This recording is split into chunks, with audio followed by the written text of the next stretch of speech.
Mohon maaf teman-teman sekalian, gak menunggu. Kami sedikit ada diskusi internal ya mengenai hal ini, karena ini sangat serius, sangat penting, dan kami sudah bisa ya menyampaikan apa yang kami harus sampaikan kepada teman-teman sekalian. Nah, ini konferensi pers mengenai Sirekap.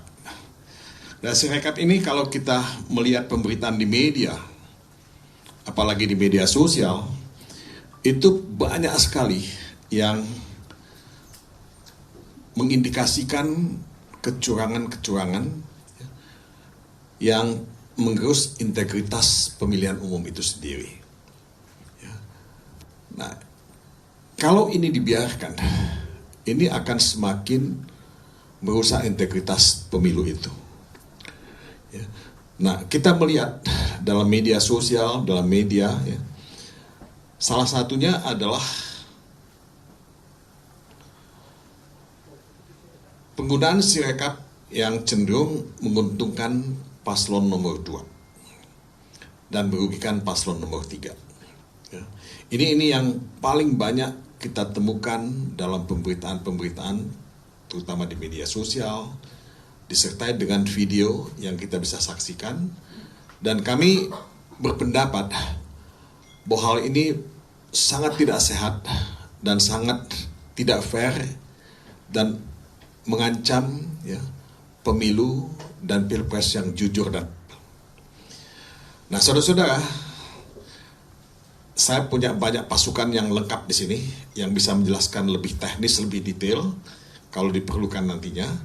Tapi kami sangat concern dan sangat prihatin mengenai hal ini, karena kami berasumsi kita melakukan kontestasi politik dengan fair, dengan jujur, dengan adil. Ya. Nah, dalam konteks ini, saudara-saudara sekalian, ya, ini catatan saya agak hilang. Kami sudah melaporkan ini baik ke KPU dan Bawaslu. Kami minta kepada Bawaslu untuk melakukan investigasi terhadap hal ini, supaya kita tidak dicurangi, supaya publik ya juga tidak dicurangi, dan Bawaslu sebagai lembaga yang fungsinya melakukan pengawasan punya kewajiban untuk melakukan investigasi itu, memeriksa Sirekap itu dan membuat keputusan apakah telah terjadi pelanggaran atau kecurangan ya dalam pemakaian Sirekap ini. Nah, ini poin-poin yang saya ingin tekankan ya, sebagai satu hal yang sangat serius yang mengancam ya integritas pemilu itu. Walaupun kami tahu bahwa yang mengikat, yang official dalam perhitungan suara pemilihan umum, pemilihan presiden itu adalah perhitungan manual yang dilakukan oleh KPU yang akan makan waktu. Paling lambat tanggal 20 Maret itu akan diumumkan. Kalau menurut jadwalnya, bisa jadi lebih cepat. Ya. Nah, jadi Sirekap ini tidak mengikat tentunya, tapi yang paling penting adalah perhitungan manual itu. Nah, kita berharap teman-teman media ikut mengawal proses ini, teman-teman media ikut menjaga proses ini, karena ini untuk kebaikan kita sebagai bangsa, ya, sebagai negara yang dikenal demokratis selama ini. Nah, mungkin ini pembuka dari saya. Saya silakan teman-teman yang lain kalau ada yang ingin menambahkan.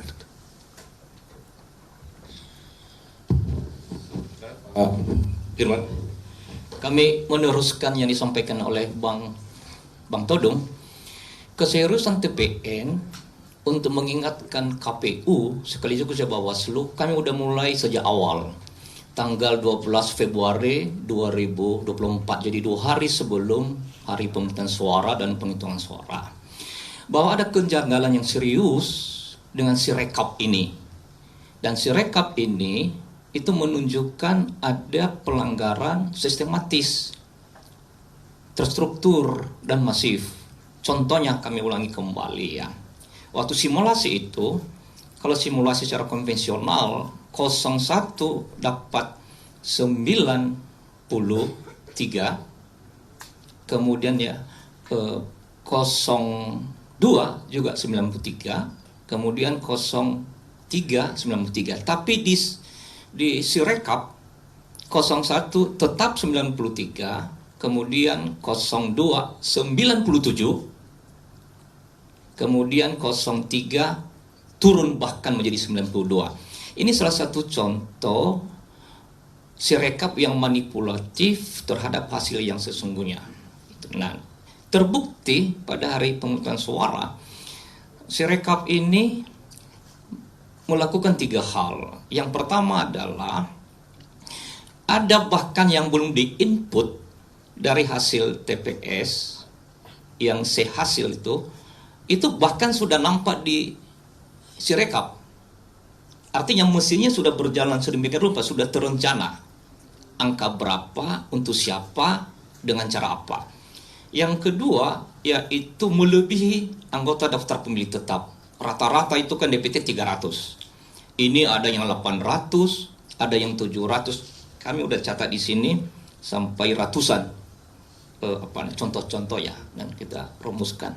Bahkan ada yang bahkan sampai ratusan ribu, sedemikian rupa, yang tidak masuk akal sama sekali.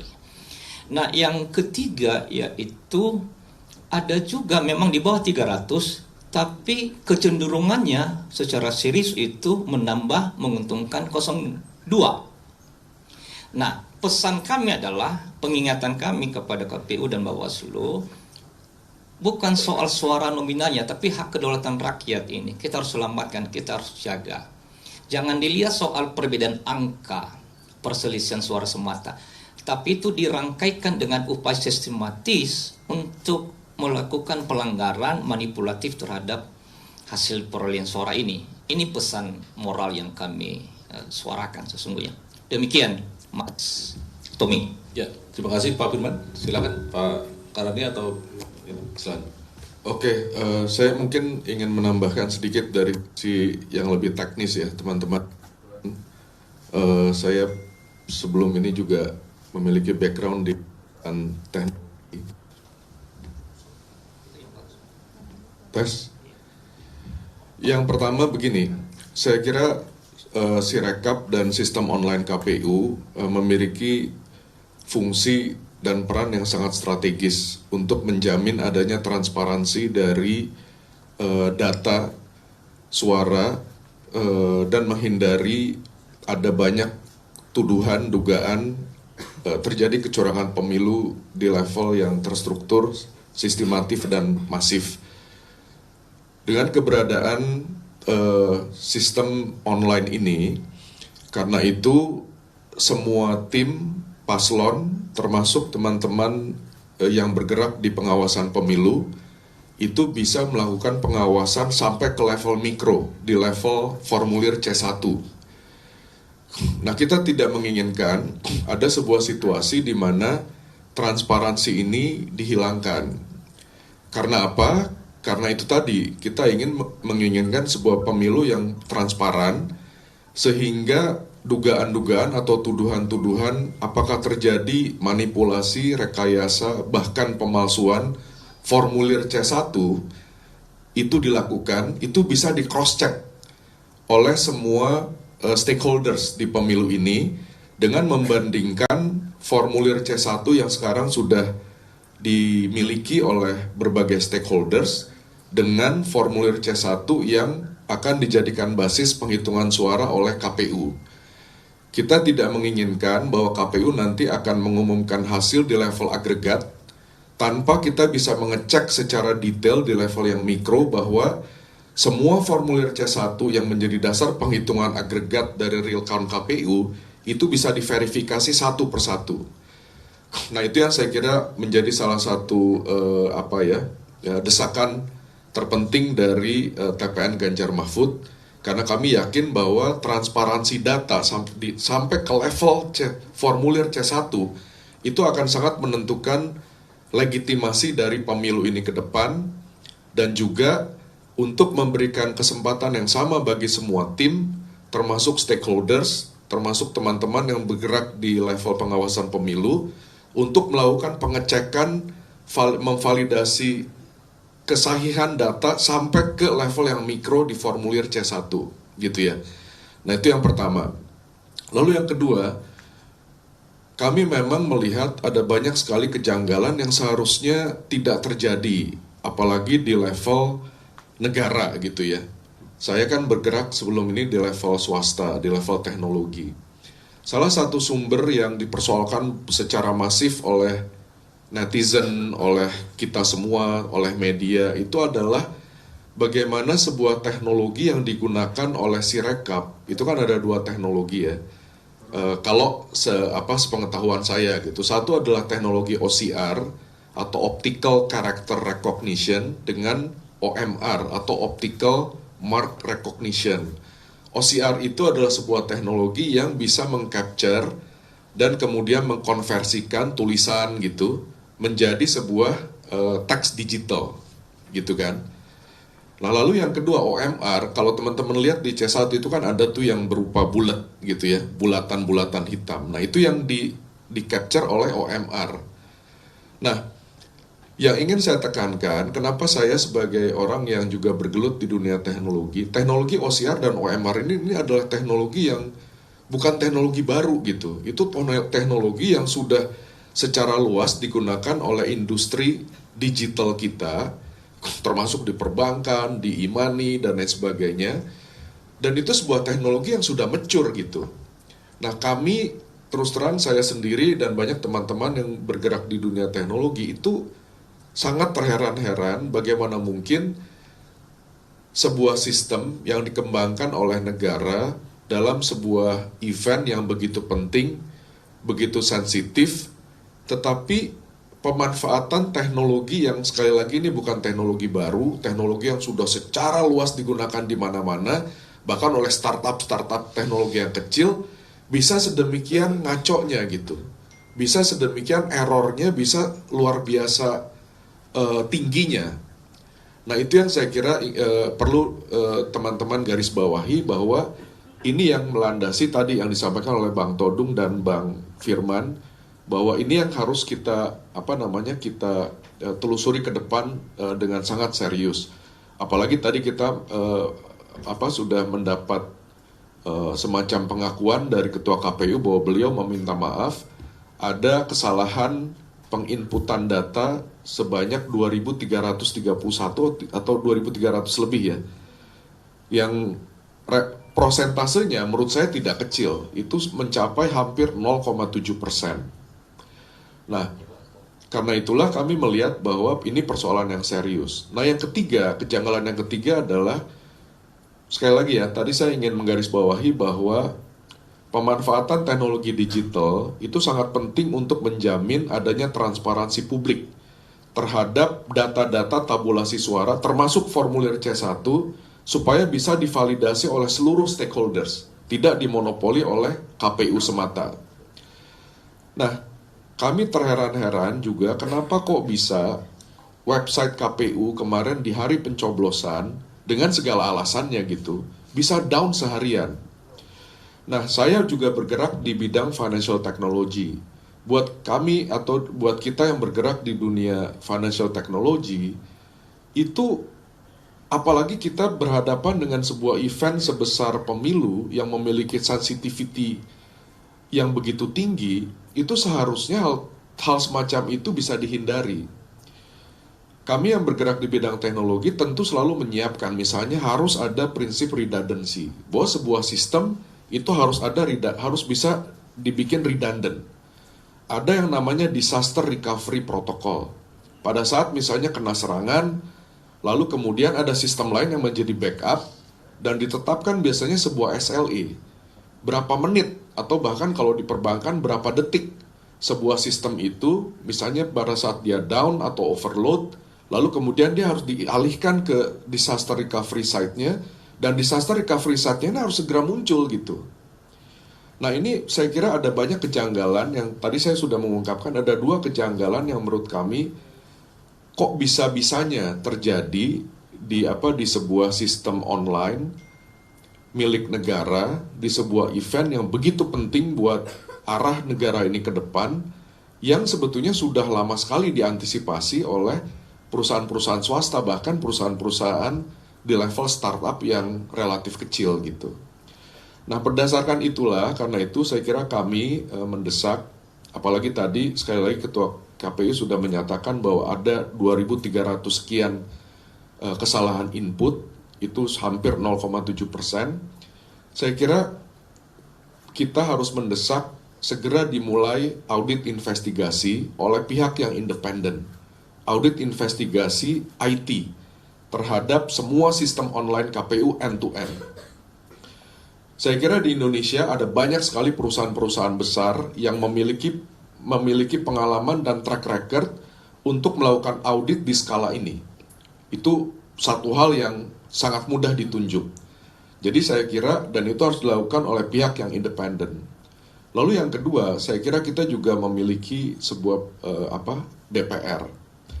Nah, saya kira DPR khususnya komisi yang berkepentingan atau bertanggung jawab terhadap area ini, saya kira juga sudah seyogyanya kami menghimbau untuk segera menjalankan fungsi pengawasannya, untuk memanggil KPU, untuk mengurai semua persoalan-persoalan, semua bukti-bukti, semua kejanggalan-kejanggalan yang kita saksikan beredar secara luas di media sosial dan mainstream media dalam 3 hari ini gitu. Nah, itu sekali lagi, kalau dari saya, kami mendesak agar transparansi publik terhadap data tabulasi suara sampai ke level C1 itu harus dijamin validitasnya oleh KPU, dan karena itu harus bisa diperiksa oleh semua stakeholders, apakah itu dari paslon, dari teman-teman yang bergerak di bidang pengawasan pemilu, media,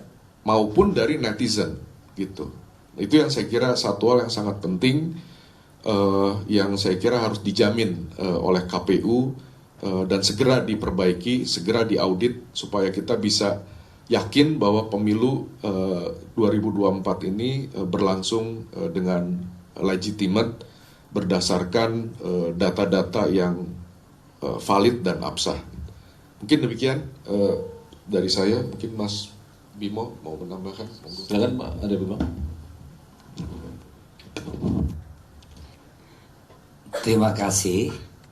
Intinya rakyat yang telah memberikan suara di TPS itu juga ingin ngerti apakah suaranya ini menjadikan sesuatu yang berarti dengan dukungan kepada calon presiden dan calon wakil presiden, atau di pemilu legislatif ataupun di Dewan Perwakilan Daerah. Jadi rakyat punya hak untuk mengetahui sejauh mana suaranya itu menjadi fungsi politiknya. Ini yang saya mendengarkan dari apa yang disampaikan di dalam situs KPU, si rekap. Untuk rekap saya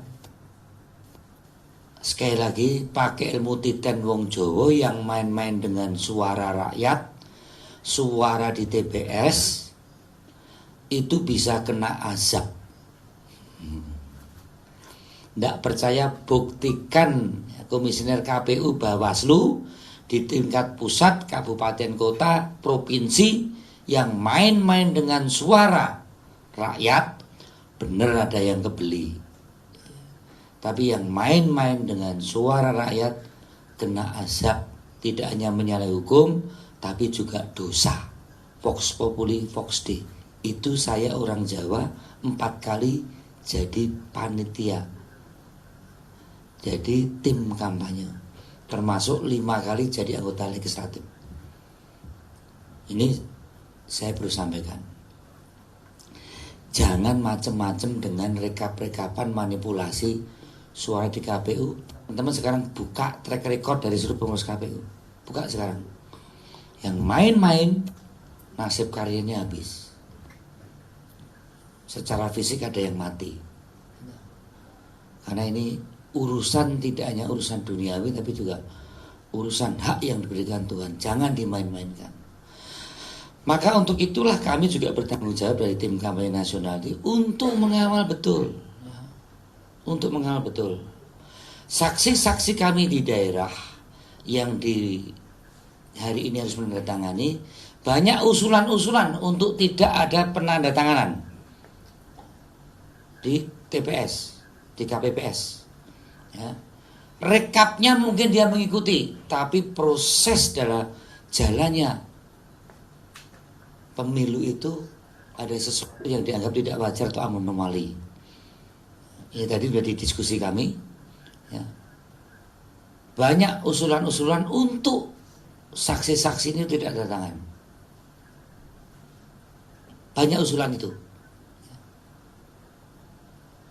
Bagi yang tanda tangan pun hanya mau itu sebagai satu penandatanganan tabulasi rekap suara. Tapi bukan berarti menghilangkan berbagai kecurangan-kecurangan H-1 ya, pada saat sebelum ada kejadian di TPS. Setelah mereka menandatangani hasil penghitungan di KPPS, rekapnya pun dikacaukan, kan kacau lagi nih. Ya. Kita terlalu diasyikan dengan quick count, tapi penghitungan rekap di KPU jadi kacau. Jadi ini yang ada dua persepsi. Apakah perlu ditampilkan seperti quick count itu rekapnya, ya, atau dihentikan dulu supaya tidak mengacaukan situasi penghitungan secara bertahap. Tapi selalu muncul saja di media sosial tentang berbagai kecurangan yang ada. Ini yang perlu saya sampaikan untuk hal-hal yang terkait dengan rekap manual penghitungan berjenjang saat ini. Saksi-saksi banyak usulan untuk tidak mendatangani karena banyak kecurangan-kecurangan yang ada tidak dalam proses penghitungan di penghitungan suara TPS, tapi proses hal-hal yang menyangkut anomali-anomali terjadi berbagai cara untuk melakukan berbagai kecurangan. Ada wilayah tersendiri kami merekap berbagai kecurangan yang terstruktur masif sendiri. Untuk rekap kita berharap KPU harus menindaklanjuti berbagai kecerobohannya. Kalau ada berapa ribu? 2.300, saya kira apakah cukup dengan permohonan maaf? Itu pernyataan permohonan maaf. Perlu ditindaklanjuti sikapnya harus seperti apa? Itu yang perlu kami sampaikan sebagai tambahan, bahwa sampai hari ini kita terus mengikuti berbagai jenjang perhitungan mengenai hal-hal yang terkait dengan si rekap ini. Terus kita harapkan akan menjadi instrumen yang tentukan dari berbagai kelompok nantinya. Jangan seperti sekarang saya membutuhkan rekap suara pemilu di tahun 2009. Nggak ada. Coba sekarang dibuka situs tahun 2009, rekap suara, kan nggak ada. Sebesar negara Indonesia, apakah ini akan ada kejadian 2019 sekarang 2023, 2014 kok, 2019 ada kok. Tiba-tiba di 2024 kita tidak akan mendapatkan dokumen pemilu dari TPS per TPS di sistem rekap KPU. Jangan seperti tahun dan kacau, akhirnya ditutup. Dah. Apakah akan seperti itu? Tentu ada motif kenapa dikacaukan. Itu yang bisa kami sampaikan. Terima kasih. Terima kasih Pak Arya Bima. Saya kira mau nambahkan Mas Vincent, silakan. Ya baik, kami tambahkan beberapa hal. Yang pertama, kalau seandainya Bawaslu merespon pengaduan kami di tanggal 12 Februari 2024, 2 hari sebelum pencoblosan, maka seharusnya tidak terjadi gonjang-ganjing berkaitan dengan Sirekap.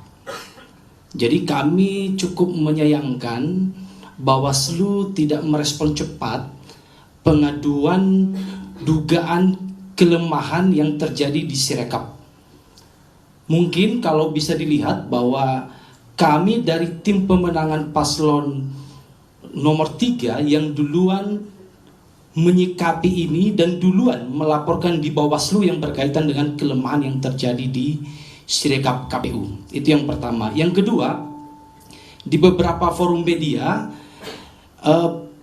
tim pemenangan 02 selalu menjelaskan berkaitan dengan kelemahan ini bahwa terjadinya penambahan suara menurut mereka itu diakibatkan karena penulisan di formulir C hasil. Namun ini menurut kami penjelasan itu pun tidak akurat. Karena kenapa tidak akurat? Di saat simulasi saja, di beberapa kali bukti yang kita dapatkan di simulasi itu tetap terjadi penambahan di paslon 02 dan pengurangan tetap terjadi di paslon 03. Dan itu kemudian menjadi suatu fakta yang terjadi di Sirekap KPU ini. Kalau kita lihat di beberapa bukti yang sudah terjadi, suara 02 sejumlah 62 suara, tetapi dalam hasil di Sirekap KPU itu kemudian menjadi 860.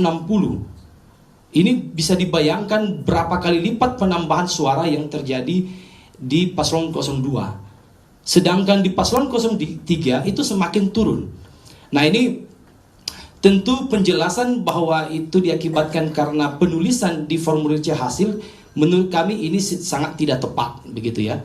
Dan yang ketiga, karena masifnya, kalau kita anggap ini bentuk kelemahan, kalau kita menganggap itu juga bentuk kecurangan, maka menurut kami ini juga perlu KPU transparan. Sebetulnya aplikasi Sirekap yang buat siapa sih? Kira-kira begitu. Ini juga perlu disampaikan kepada publik supaya kita mengetahui bahwa apakah memang ini semata-mata suatu kelemahan dalam suatu sistem IT atau ada rangkaian yang kita tidak ketahui di balik itu. Jadi menurut kami KPU tidak hanya semata-mata meminta maaf bahwa terjadi kelemahan di sistem IT tersebut, tetapi KPU juga harus transparan. Ini siapa yang buat? Kalau perlu yang buat pun memberikan penjelasan, termasuk yang tadi kita minta bahwa di dalam investigasi yang dilakukan ada tim audit independen supaya ini cek and recheck bahwa Sirekap KPU itu terjadi semata karena kelemahan, bukan karena ada bentuk kecurangan.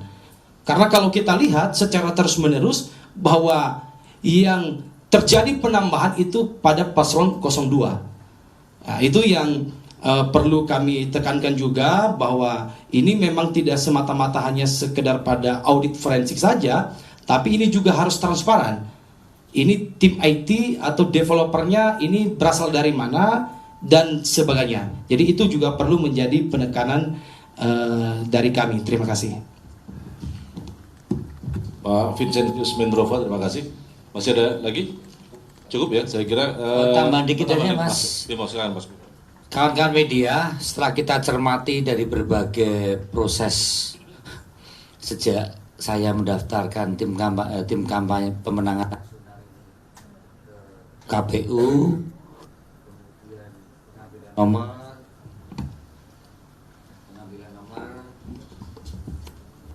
pengambilan nomor, kemudian ada kampanye damai, kemudian kita juga menyiapkan visi misi, kemudian kampanye sosialisasi, kampanye terbuka, menyiapkan berbagai orkestrasi, kemerian, kampanye untuk mendapatkan legitimasi dukungan para pemilih.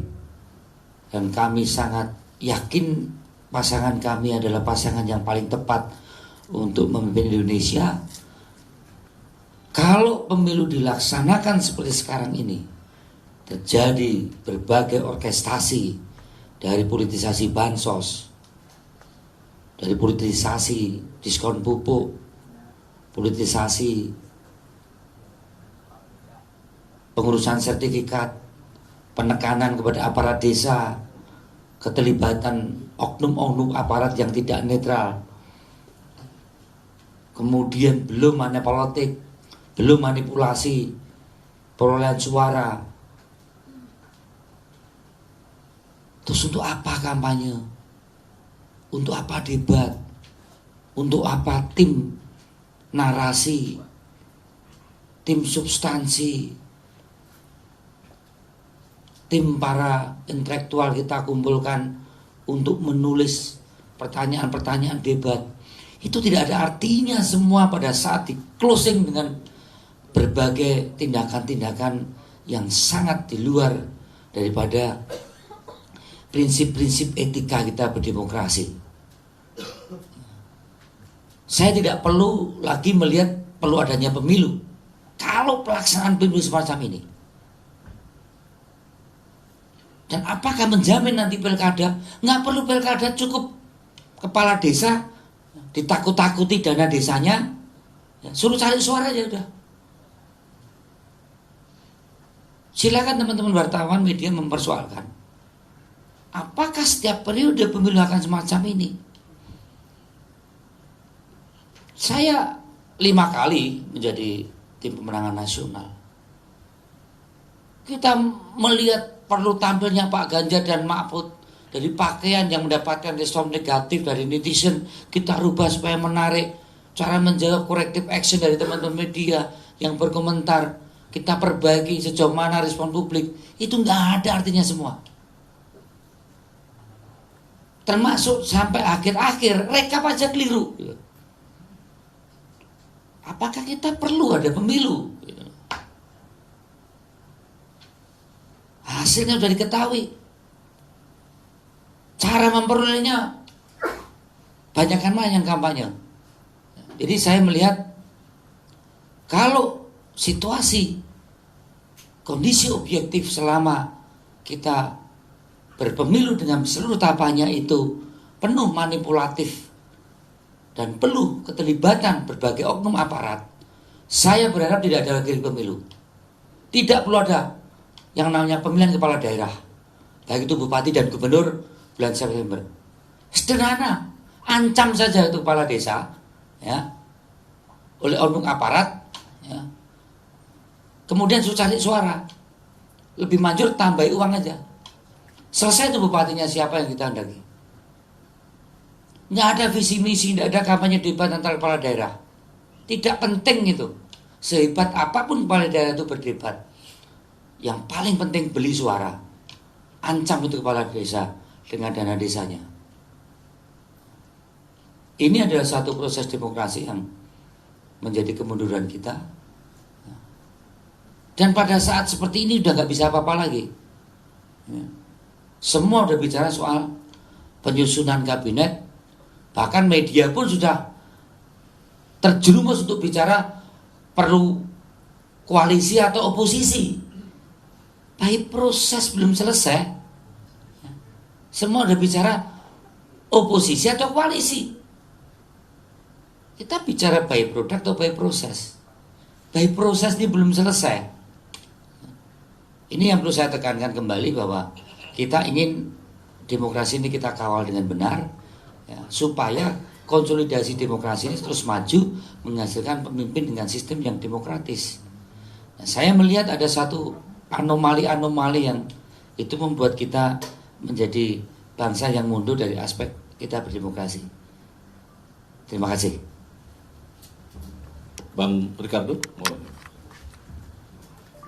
Ya, rasanya sesak melihat situasi sekarang ini. Saya pikir substansi yang sedang dibicarakan hari ini sisinya tidak kita memberitakan kepada rekan media, tapi saya percaya bahwa rekan media mengetahui betul keadaan sekarang. Ya, dari tidak hanya sekedar proses penggelembungan, tapi juga ketidakmandirian di lapangan. Saya pikir berita itu setiap hari dalam beberapa hari ini terus berada di alam informasi. Jadi memang kalau kita hubungkan peristiwa yang sangat belatan ini dengan target satu putaran, sampai di mana ini urusan koneksinya, sehingga yang kita tekankan itu adalah segera lakukan investigasi. Investigasi secara keseluruhan untuk bisa melihat pemilu apa yang sedang kita lakukan sekarang ini. Karena kembali, kalau kemenangan haruslah kemenangan yang diberikan rakyat, supaya kita bisa melihat masa depan yang lebih baik. Saya pikir itu. Ya. baik, terima kasih. Rekan-rekan media, ada yang ingin ditanyakan? 1, 2, 3, saya kira kita batasi dulu ya, 3 ya, 1, 2, dan 3. Terima kasih.